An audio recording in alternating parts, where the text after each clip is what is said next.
오늘도 이렇게 함께 예배에 동참하신 성도 여러분 진실로 반갑고 또 환영합니다. 오늘도 하나님의 말씀을 통해서 다시 한번 이 시대에 하나님께서 저희들과 함께 교회와 함께 약속하시고 다스리시는 하나님을 기억하며 말씀과 교제로 영적인 생명의 풍성함을 누리는 저와 여러분이 되기를 소원합니다. 오늘은 시편 2편 말씀을 가지고 하나님의 통치와 섭리라는 제목으로 말씀을 나누고자 합니다.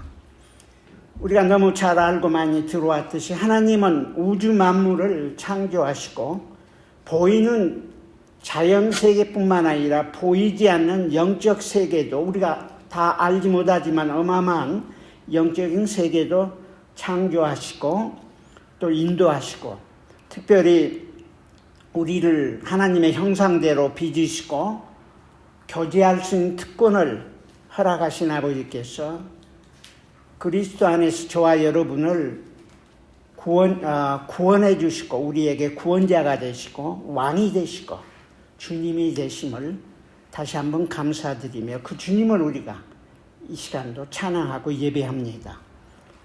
하나님은 특별히 창조한 만물 중에서 하나님이 누구인가를 여러 가지 방법으로 사람들에게 보여 계시해 주셨습니다. 우선 창조된 피조물의 모든 자연 세계를 보면은 하나님이 창조하시고 다스리시고 하나님의 창조의 법칙과 자연 법칙에 따라 그 질서 안에 운행되도록 자연 만물을 다스리신다는 것을 우리는 부인할 수 없습니다. 그리고 특별히 하나님의 형상대로 빚음받은 저와 여러분에게는 인격적인 교제와 교통을 통해서 하나님이 누구이신가를 구약시대부터 수천 년간 다양한 모습으로 하나님의 말씀을 선지자를 통해서 기록된 성경을 통해서 가르쳐 주시고 보여주십니다. 하나님은 구원의 섭리와 통치 가운데서 자연 만물을 다스리시고 자연의 법칙 속에 가두어 두시고 인간의 역사 속에서 또 인간의 심령에 타락했지만 남아있는 양심을 통해서 하나님이 기름 부으시고 성령님으로 증거하신 말씀을 통해서 무엇보다도 최고의 마지막 하나님을 예수 그리스도를 통해서 우리에게 보여주시고 또 하나님을 증거해 주셨습니다. 인류 역사는 한마디로 하나님이 살아계시고 다스리시고 하나님의 목적과 뜻 안에서 진행되고 있는데 보통 많은 철학과 사상들은 인간의 역사를 그냥 기후의 변화처럼 사이클릭 하는 걸로 이해하고 있고 제대로 실제 일어나는 역사의 흐름을 이해하지 못하는데 하나님이 계시하신 성경과 말씀은 인간의 역사는 리니어하게 시작으로부터 점진적으로 한 정점을 향해서 달려가고 있는 것을 증거해 주고 있고 우리가 실제 수천 년의 인간의 역사를 통해서 그렇게 보고 있습니다. 경험하고 있습니다. 근데 현대인들이 지난 수세기 동안 점진적으로 하나님을 떠나고 거부하고 인간이 하나님 자리에 앉아서 인간 중심의 세상을 만들어가고 있는데 사람이 하나님 없이 살 수 있는가 하는 가장 큰 질문에 대해서 세상과 하나님은 정반대의 답을 하고 있습니다. 니체는 19세기의 독일의 잘 알려진 철학자 중에 한 사람입니다. 그분이 신은 죽었다라고 이렇게 가르치고 증거했는데 그분의 그 매드맨이라는 책인 것 같은데 거기에 비유적으로 자세히 이렇게 표현합니다. 이 사람이 밝은 대낮에 등불을 들고 시장거리에 나가서 소리를 칩니다. 그러면서 나는 하나님을 찾는다고, 나는 하나님을 찾는다, 등을 들고. 그러니까 많은 군중들이 폭소를 하고, 아니 왜 그러냐고, 하나님이 길을 잃었냐, 혹은 숨으셨느냐, 우리를 두려워서 피했는가, 여행 갔는가, 이민 갔는가 하면서 이제 이런 사상과 개념으로 결국은 하나님을 거부하고 대적하죠. 하나님이 어디 있는가 하면서 부르짖습니다. 그러면서 하는 말이 내가 알려주겠다고, 우리가 하나님을 죽여버렸다. 나와 여러분이 바로 그랬다고 하면서 하나님이 죽어서 지금 썩어 악취나는 냄새를 맡지 못하는가 하면서 하나님은 죽었고 우리가 죽였다 이렇게 말합니다. 그러면서 니체는 그리스도의 복음은 인간 발달 과정에서 가장 낮은 단계의 사상이라고 이렇게 비하하면서, 왜냐하면 도덕이라든지 회개라든지 겸손이라든지 이런 것들을 소중하게 여기는데 그건 말이 안 된다고 이렇게 주장을 했습니다. 니체의 이 사상은 얼마 후에 독일의 히틀러의 또 스탈린으로 나중에 이제 다른 칼막스와 함께 진화론의 발전을 통해서 하나님 없는 공산주의 세상까지 인간은 잘못된 신앙의 씨앗을 뿌림으로 말미암아 그의 대가를 단단하게 거두게 됐습니다. 히틀러도 독일에서 양심, 도덕 같은 것은 어리석고 퇴보시키는 환상이라고 하면서 우리는 거기에서 자유로워야 된다고 하면서 나치 독일이 결국은 전쟁을 일으킬 뿐만 아니라 유태인의 대학살을 범하기도 했습니다. 한 민족, 더구나 하나님의 선민, 누가 봐도 모든 민족 중에 뛰어나고 우수한 유태인들을 600만에 가까운 유태인들을 유럽에서 죽이게 됩니다. 그리고 공산주의 통치가 70년 계속되면서 결국 구소련이 갑자기 멸망하면서 그 본체는 사라졌지만 아직도 우리 한국이 거하는 주위에 공산주의 사상은 시퍼렇게 세상을 위협하고 앞으로 무슨 일을 행할지 두려운 상황을 전개해 가고 있습니다. 저는 직접 못 가봤지만 폴란드의 아우슈비츠 그 유대인 거기서 수십만을 죽였는데 수용소에 가면은 그 게스천부의 사람 다 여인들이나 다 보내기 전에 그 머리카락을 다 잘라서 그건 다 모아놨더라고요. 근데 그게 막 수천 파운드 흔적, 죽은 사람들의 유산들입니다. 제가 예루살렘을 2016년에 그 단기 선교 여행 중에 갔었는데 거기에 홀로코스트 뮤지엄이 있는데 그 안에도 보니까 수많은 신발들, 어린이 장난감, 옷, 죽은 사람들의 유물들이 어마어마하게 쌓여 있더라고요. 전시되어 있어요. 그리고 제가 지금도 충격적으로 기억하고 있는 것 중에 하나는 그 뮤지엄 입구 쪽에 한 돔 같은 큰 빌딩이 있는데 그 천장이 이렇게 쭉 돔처럼 생겨 있는데 600만의 아마 유태인의 이름이 거기에 새겨져 가지고 한 번에 공간이 없으니까 빛이 번쩍번쩍 하면서 한 사람 이름이 막 바뀌는데 그 죽었던 사람들의 이름들이에요. 이름하고 간단한 아마 출생, 사망 날짜 같은 것들이 쭉 들어있는 것 같아요. 쭉 보여주는데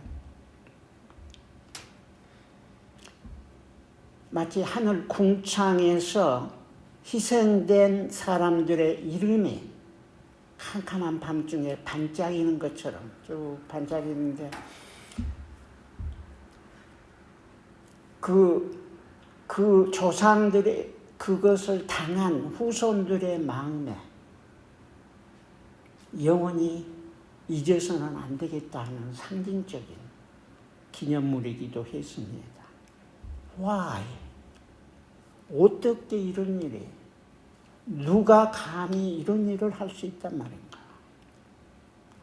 근데 사람은 이렇게 할 수 있어요. 하나님 떠나면 못할 짓이 없습니다. 미국의 1947년 이후에 둠스클락이라는 게 있습니다. 이제 세계적인 학들이 모여서 그때 이제 원자탄이 생기고 나서 지구가 멸망할 수 있다는 위협 가운데 종말시계입니다. 종말시계가 자정이 되면은 종말이 오는 건데 그동안 1947년부터 쭉 이게 이제 시계가 어떨 때는 자정을 향해서 가고 어떨 때는 이제 또 뒤로 가기도 했었는데 지금 자정에서 얼마나 가까운 줄 아십니까? 100초 남았어요. 100초. 제가 오늘 체크해보니까 100초. 1분 40초. 물론 1분 40초 후에 종말이 온다는 얘기 아니에요. 그 역사를 쭉 길게 나누어 가지고 종말이 거의 가까이 다가오고 있다는 것을 현실적으로, 역사적으로 지금 세계를 보는 훌륭한 노벨 수상자나 여러 관련자들이 그 시간을 조절해 가고 있는데 1시간 40분 전, 아니 1분 40초 전입니다. 그분들이 생각하기에는 핵전쟁에 의한 지구의 종말, 혹은 기후의 이상과 극심한 자연재해, 격변에 의한 지구의 종말, 혹은 놀랍게도 저는 이건 상상 못했는데 사이버 전쟁이 최근에 이게 아주 심각한 문제예요. 사이버 해킹해가지고, 그러니까 세계 전쟁이 일어나기 전에 사이버 전쟁부터 한다고 그러지 않아요. 누군가가 거기에서 승리하면은 그 다음에는 피지컬리 이제 무서운 일을 저지를 수 있습니다. 아무튼 인류의 종말과 구원, 우리가 지금 거의 현실적으로 온 인류가 부인할 수 없는 상황에 나와 있는데, 사실은요, 성경 말씀은 놀랍게도 자세하게 수천 년 동안 사람들에게 자신의 섭리와 구원과 하나님 나라를 어떻게 이루어 가실 건가를 보여주고, 예표적으로 수없이 보여주시고, 또 종말의 때에 어떤 현상이 일어날 건가를 상당히 자세히 증거하고 있습니다. 다니엘 선지자 예언 같은 건 예수님 전 한 그분이 500년 전인가 모르겠네. 예수님 탄생 전. 이사야 선지자 예수님 탄생 700년 전에 얼마나 구체적으로 자세하게 우리가 현실적으로 보는 이러한 상황들에 대해서 하나님이 말씀해 주셨는지 몰라요. 인류의 운명과 지구의 운명은 물론 이제 이렇게 둠스데이로 이렇게 판단하겠지만 하나님의 손에 달려 있고, 전혀 하나님이 놀라워하실, 하나님께서 이 현상들에 대해서 깜짝 놀랄 정도로 그런 현상이 아닌 하나님이 다스리시고 주관하시고 역사하신다는 것은 부인할 수 없습니다. 그래서 시편 2편은 그런 부분을 우리에게 잘 증거해 주고 있습니다. 하나님의 섭리와 통치와 구원, 그것보다 무엇보다도 인생들이 참으로 행복한 복된 삶을 사는 길이 무엇인가를 하나님께서 미리미리 말씀하시고 구체적으로 말씀하시고 저와 여러분은 이 말씀이 거의 부분적으로 100% 아직은 완성 안 됐지만 앞으로 다 될 거예요.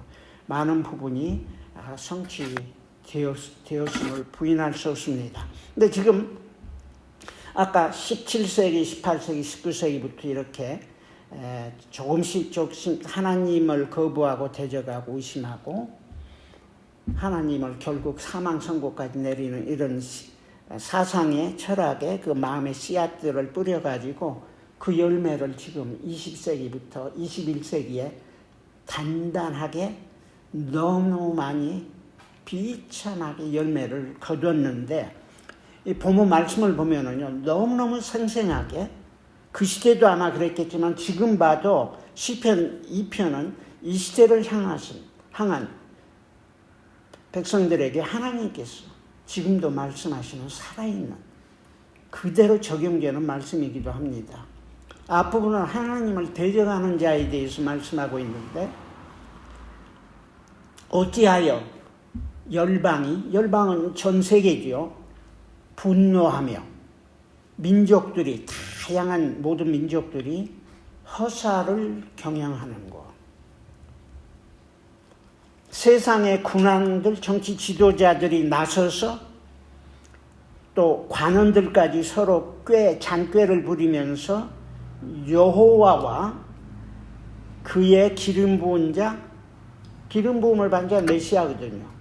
예수 그리스도를 대적하면서 우리가 열방과 민족들, 군왕들, 관원들이 그 하나님의 맨 것을 끊어버리고 그 결박을 벗어버리자 하도다. 이게 시편 기자가 성령 안에서 인생들이 어떻게 하나님을 거역하고 대적하면서 하나님 대신에 자기 마음대로 하려고 하는가를 잘 보여주고 있습니다. 너무너무 그냥 설명이 더 거의 필요 없을 만큼 자세하게 물론 이거 아담 이후 범죄한 이후 계속 반복된 사건이지만 지금 인류가 발전되고 종말의 때에 가까우면 가까울수록 더욱더욱 이 말씀은 생생하고 정말 리얼한 표현이 아닌가 이렇게 생각합니다. 여호와 하나님을 대적하고 그리스도를 대적하고 하나님의 그 굴레로부터 속박으로부터 자유케 되겠다. 그게 자연주의 또 진화론적인 그 사상 또 인본주의적인 현대 철학들 특별히 포스트 모더니즘 시대야말로 완전히 혼돈과 갈등과 정말 어두움을 헤매는 시대이기도 합니다. 제가 보기에도 최근 수년 사이에 이 인간이 교통이 잘 되면서부터 더 그렇지만은 너무너무 세상이 이상하게 돌아가고 있고 심지어 교회까지도 하나님의 사람들까지도 완전히 이상해지는 시대를 살고 있습니다. 하나님을 그 결박을 끊겠다. 그 매운 것을 풀어버리겠다. 아까 겸손하고 온유하고 회개하고 죄성을 인정하고 자백함으로 진정한 치유와 회복 안에서 잃어버렸던 하나님의 형상과 하나님의 풍성한 삶을 누려야 되는데 그게 싫은 거예요. 죄성을 가진 인간들은. 처음부터 마귀의 시험이 바로 그랬거든요. 네가 하나님처럼 될 줄 안다고 했고 현대 사회는 그 경지에 와 있습니다.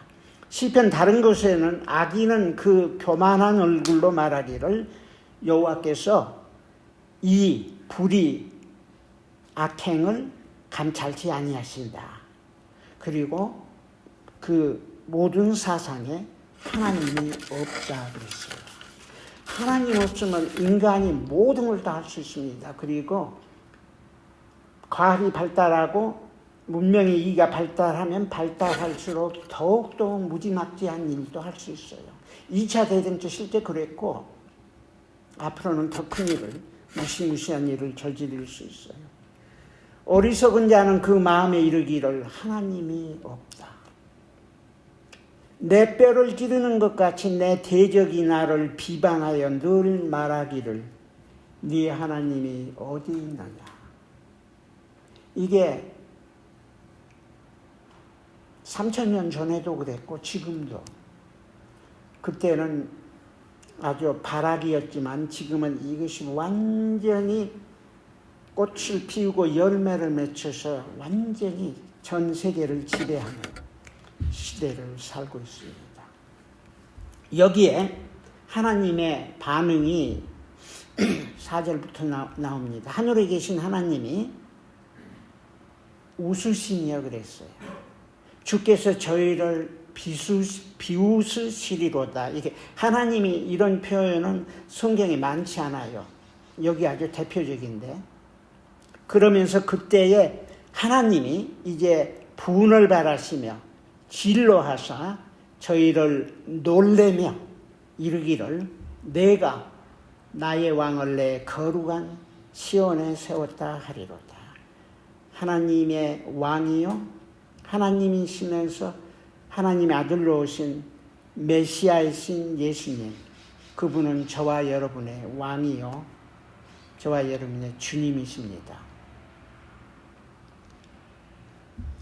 타락한 인간의 본성이, 죄성이 처음부터 아까 말씀드린 대로 먹는 날에는 곧 대적하고 반역하고 거역하고 불순종할 때 너희가 하나님처럼 될 것을 하나님이 알고 꼭꼭 숨기는 것 같다, 이런 뉘앙스로 유혹을 하지 않아요.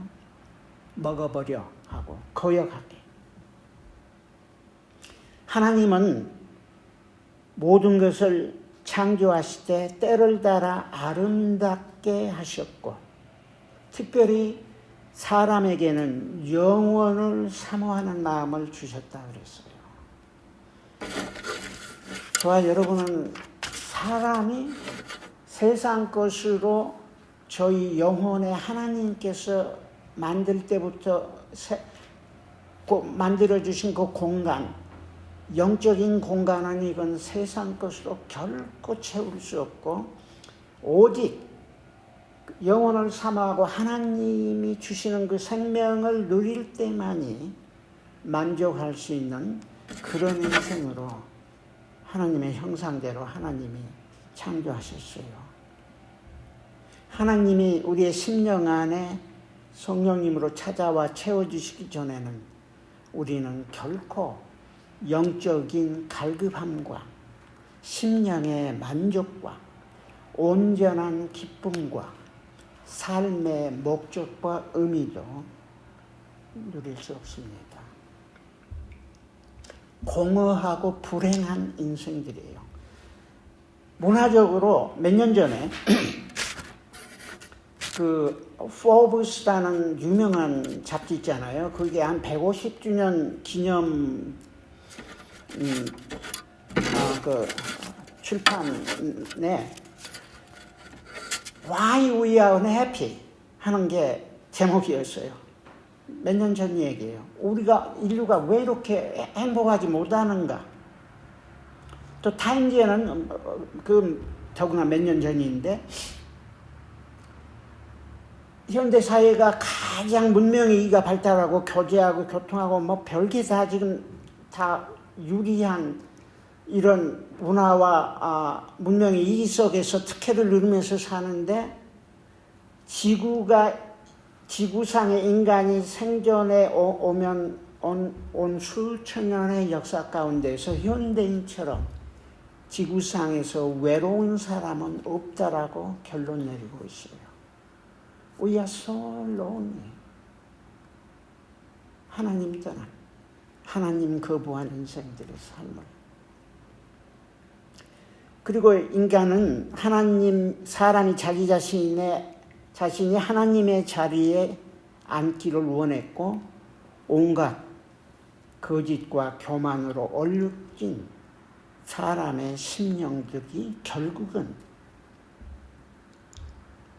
개인도 마찬가지고, 이건 궁극적으로 개인의 문제예요. 여기는 열방, 만민을 얘기하고 있지만 아까 니체처럼 개인의 문제들이 한 개인, 히틀러 한 사람, 칼막스 한 사람이 무섭습니다. 한 사람이 영원히 무서워요. 하나님을 떠나고 거부할 때 얼마나 무서운가를 보여주는 것입니다. 사회나 국가나 민족이나 열방으로 전염이 돼서 집단적인 하나님을 대항하고 대적하는 사회. 그래서 결국 열방과 민족들이 군왕들과 관원들이 꾀를 만들어 잔꾀 부려가지고 허사를 경영하고 있다라고 말하고 있습니다. 그렇다고 하나님이 돌아가신 건 아니에요.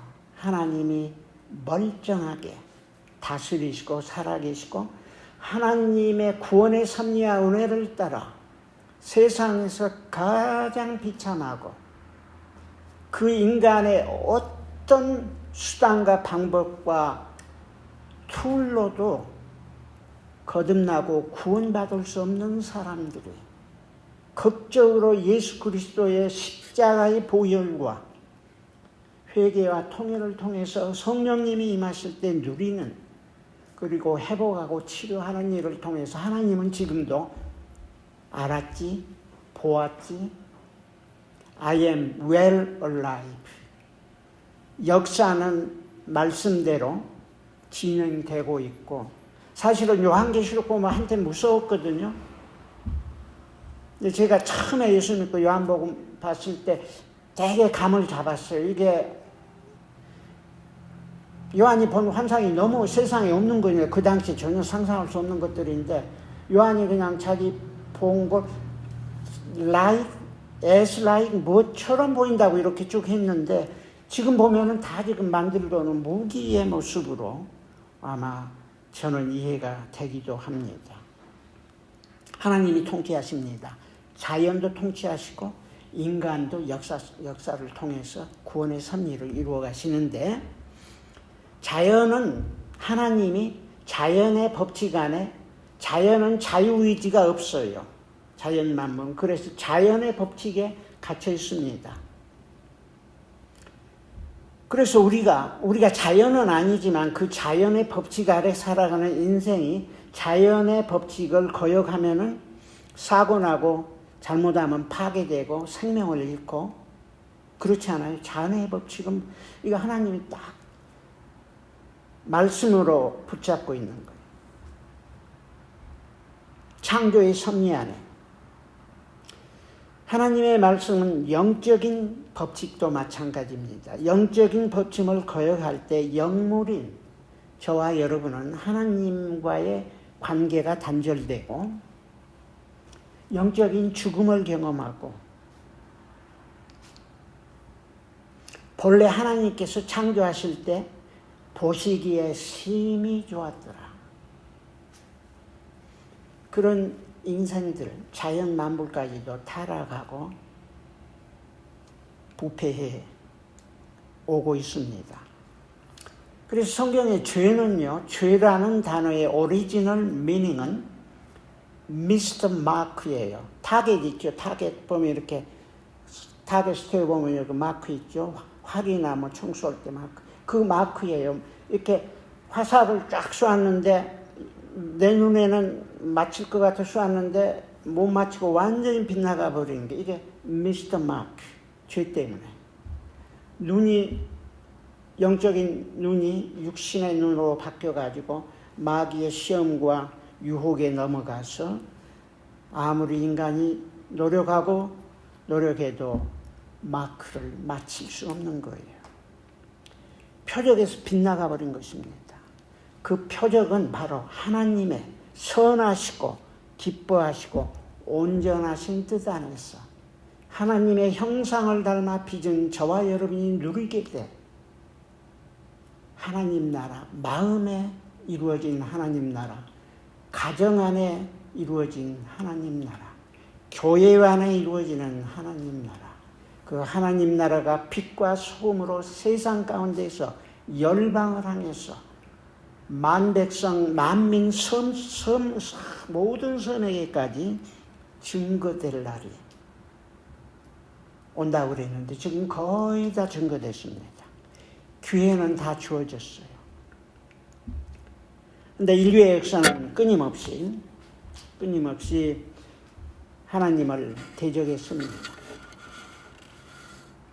이스라엘 역사도 마찬가지예요. 하나님의 선민이고 기적을 경험했지만은 죄성이 얼마나 이 토럴 디프레비티 너무너무 망가져가지고 도저히 기적만 봐가지고 그때 잠깐 이제 금방 잊어버리고 예수님이 오셔서 예수님의 피 흘림으로 구원의 은혜를 누리게 하는 하나님의 백성들, 성령님의 내재하심과 가르침 안에 있는 저와 여러분도 끊임없이 죄성과 싸우면서 많은 경우에 실족하고 실패하고 하나님의 목적과 뜻을 상실하는 안타까운 삶이 우리의 현실입니다. 하나님을 대적한 자 치고 좋게 끝나는 사람 없습니다. 초대교회 때 그 당시가 로마 제국이 막 이제 몇십 년 전에 그게 한 초대교회니까 몇십 년 전에 로마가 제국이 생겼고 이제 초대교회 한 첫 250년 동안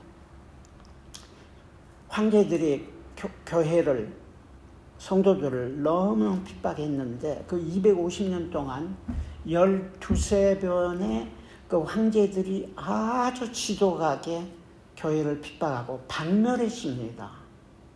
그 증거가 로마에 가면은 로마의 그 지하에 카타콤이 있는데 지하 동굴이 그게 뭐 수백 마일이라는 것 같아요.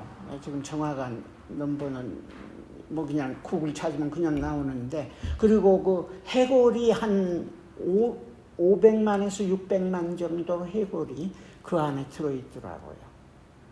근데 그분들이 다 죽는 건 아니고 피해서 지하로 들어가서 예배하고 살면서 잠깐 나와서 또 필요한 거 오늘날 이게 어려울 때 잠깐 나와서 쇼핑하고 들어가서 거기서 예배하고 살고 기도하고 죽으면 사이드에 구멍 내서 시체들 쭉 모아놨는데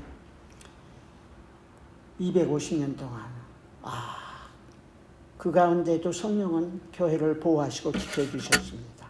근데 그 마지막 교회를 핍박하던 황제가 이제 디오클리안 황제인데 이분이 313년까지 통치를 했는데 여러분 잘 아신 대로 그 다음 황제가 콘스탄티누스 황제예요. 이분이 바로 황제가 된 해에 313년에 밀란 칙령이라는 법령을 발표해서 기독교를 인정하고 자유를 주게 됩니다. 근데 그 마지막 이분이 특별하게 교회를 핍박했는데 그리고 고백을 했어요. 증거를 메달을 만들어가지고 메달에 어떻게 기록했냐면 기독교라는 이름이 완전히 박멸되었다. 지하에 있는지는 모르고 스페인까지 점령을 했습니다. 그래서 기념비를 2개나 세워놓고 거기에다가 모든 지역에서 그리스도의 미신을 박멸하고 신들, 황제의 예배를 회복했다. 이런 기념비를 세웠습니다.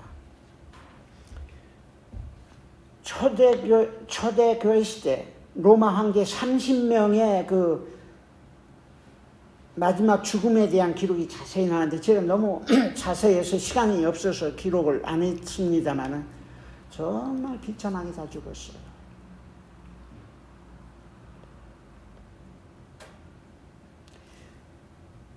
역사는 반복되었습니다. 그리고 21세기 지구 종말의 때도 예외는 아니에요.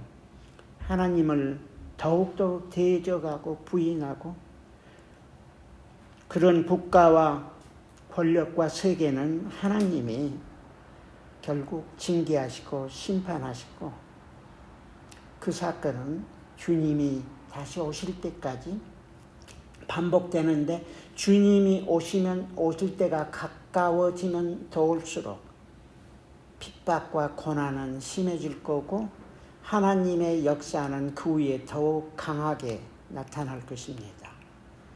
요한계시록을 보면요, 마지막까지 회개를 안 하고 일을 갑니다. 마지막까지 그래요. 그 7재앙이 어마어마한 재앙들인데 끝까지 사람은 그 무서운 거예요. 하나님을 대적하고 부인하는 거예요.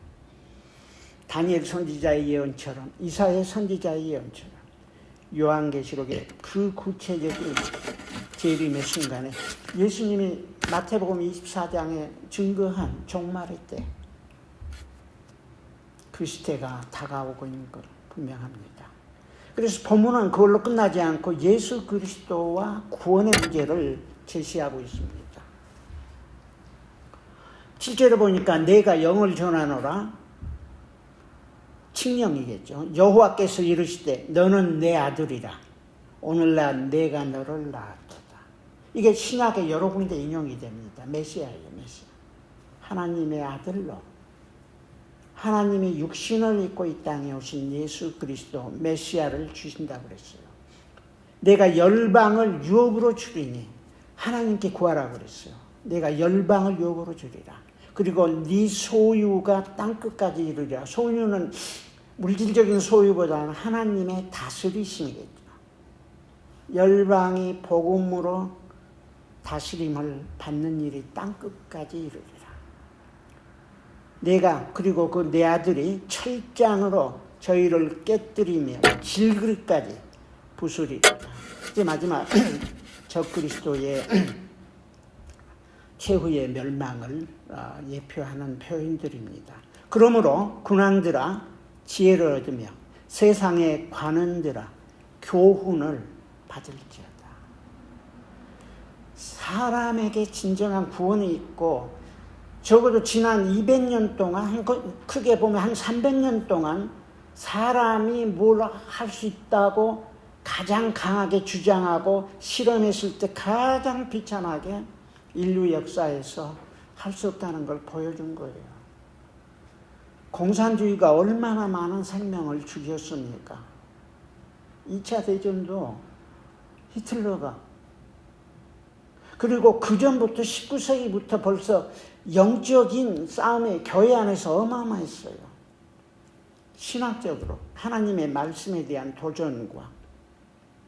그래서 어떤 분은 그걸 박싱 권투 선수로 비유했는데, 그러니까 하나님의 말씀을 말씀대로 인정하지 못하는 너무 리버럴하고 자유주의적인 권투 선수하고 복음주의고 성서적인 권투 선수가 1차 대전 전까지 19세기부터 이제 20세기 들어와서 2차 대전 전에 막 싸우고 있는데 그때 어마어마하게 싸웠더라고, 실제. 근데 자유주의자가 그냥 얼마나 복음주의자를 그냥 어퍼컷 스트레이트 훅 해가지고 거의 그로키스한테 KO 직전까지 갔는데 땡 하고 종이 쳤는데 그게 1차 대전이에요. 그래서 몇 년간 이제 휴식을 취하고 또 1차 대전이 끝나니까 그다음부터 또 막 완전히 그로키 상태로 복음지적인 하나님의 말씀과 그 생명을 거부하는 세력이 거의 KO 당하는가 했더니 그때 또 꽝 종이 울렸는데 그게 2차 대전이에요. 그리고 그 열매들을 지금까지 우리는 보고 있습니다. 그러므로 군왕들아 지혜를 얻으며 세상의 관원들아 교훈을 복음을 받을지어다. 여호와를 경외함으로 섬기고 떨며 즐거워할지어다. 떨면 경외로움 가운데 놀라는 거예요. 하나님이 구원의 섭리를 경험하는.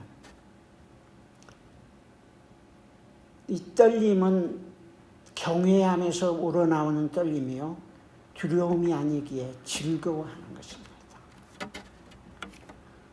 사람들은 하나님의 쇠사슬을 벗어버리면은 하나님의 영적인 법칙 아니에요? 그걸 벗어버리면 자유롭고 행복하고 만족스러울 줄 알았지만 가장 그렇지만 진정한 행복은 하나님의 룰 안에 들어가는 거예요. 자연의 만물이 자연의 법칙에 있을 때만이 생명이 유지되는 것처럼 인간의 영적인 생명도 하나님을 경외하고 인정하고 섬기고 그 앞에 경외함으로 떨면서 기뻐하는 그들에게는 진정한 평강과 기쁨과 행복이 있습니다.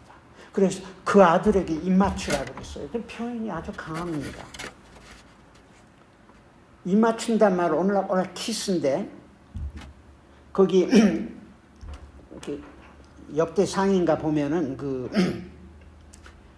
엘리야 시대 때 엘리야가 하나님께 원망을 했어요. 자기 마지막으로 자기 남았는데 자기까지 이제 죽이게 됐다고 그러니까는 하나님이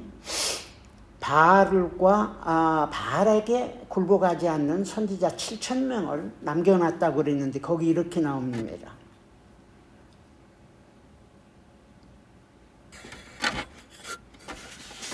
여기 뭐라고 되어 있냐면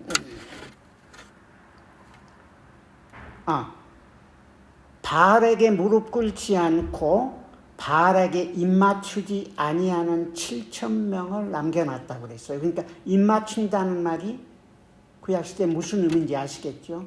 예배하고 찬양하고 교제하는 거예요. 바알한테. 그 아들에게 입맞추라. 교제하는 거예요. 친근한 교제.